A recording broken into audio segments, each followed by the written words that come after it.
اعوذ باللہ من الشیطان الرجیم بسم اللہ الرحمن الرحیم وَإِذْ قَالَ مُوسَىٰ لِقَوْمِهِ يَا قَوْمِ إِنَّكُمْ ظَلَمْتُمْ أَنفُسَكُمْ بِاتِّخَاذِكُمُ الْعِجْلَ فَتُوبُوا إِلَىٰ بَارِئِكُمْ فَاقْتُلُوا أَنفُسَكُمْ ذَٰلِكُمْ خَيْرٌ لَكُمْ عِندَ بَارِئِكُمْ فَتَابَ عَلَيْكُمْ إِنَّهُ هُوَ التَّوَّابُ الرَّحِيمُ۔ سورۃ البقرہ آیت نمبر 54۔ تفسیر ابن کثیر۔ سخت ترین سزا۔ یہاں ان کی توبہ کا طریقہ بیان ہو رہا ہے۔ انہوں نے بچڑے کو پوجا اور اس کی محبت نے ان کو دلوں میں گر کر لیا۔ پھر موسیٰ علیہ السلام کے سمجھانے سے ہوش آیا اور نادم ہوئے اور اپنی گمراہی کا یقین کر کے توبہ استغفار کرنے لگے۔ تب انہیں حکم ہوا کہ تم آپس میں قتل کرو۔ چنانچہ انہوں نے یہی کیا اور اللہ تعالیٰ نے ان کی توبہ قبول کی اور قاتل و مقتول دونوں کو بخش دیا۔ اس کا پورا بیان سورہ طٰہٰ کی تفسیر میں آئے گا انشاءاللہ تعالیٰ۔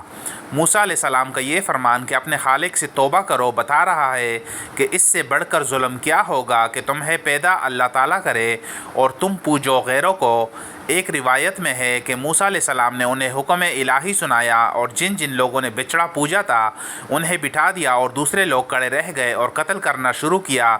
قدرتی طور پر اندھیرا چھایا ہوا تھا۔ جب اندھیرا ہٹا تو انہیں روک دیا گیا۔ شمار کرنے پر معلوم ہوا کہ 70,000 آدمی قتل ہو چکے ہیں اور ساری قوم کی توبہ قبول ہوئی۔ تفسیر ابن ابی حاتم 167 جلد 1۔ یہ ایک سخت فرمان تھا جس کی ان لوگوں نے تعمیل کی اور اپنوں اور غیروں کو یکساں تہ تیغ کیا، یہاں تک کہ رحمت الہی نے انہیں بخشا اور موسیٰ علیہ السلام سے فرما دیا کہ اب بس کرو۔ مقتول کو شہید کا اجر دیا، قاتل کی اور باقی ماندہ تمام لوگوں کی توبہ قبول فرمائی اور انہیں جہاد کا ثواب دیا۔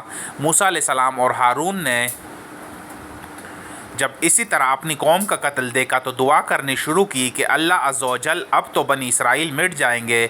چنانچہ انہیں معاف فرما دیا گیا اور پروردگار عالم نے فرمایا کہ میرے پیغمبر مقتولوں کا غم نہ کرو، وہ ہمارے پاس شہیدوں کے درجے میں ہیں، وہ یہاں زندہ ہیں اور غذا پا رہے ہیں۔ اب آپ علیہ السلام کو اور آپ کی قوم کو صبر آیا اور عورتوں اور بچوں کی گریہ وزاری موقوف ہوئی۔ تلواریں، نیزے، چھرے اور چھریاں چلنی بند ہوئیں۔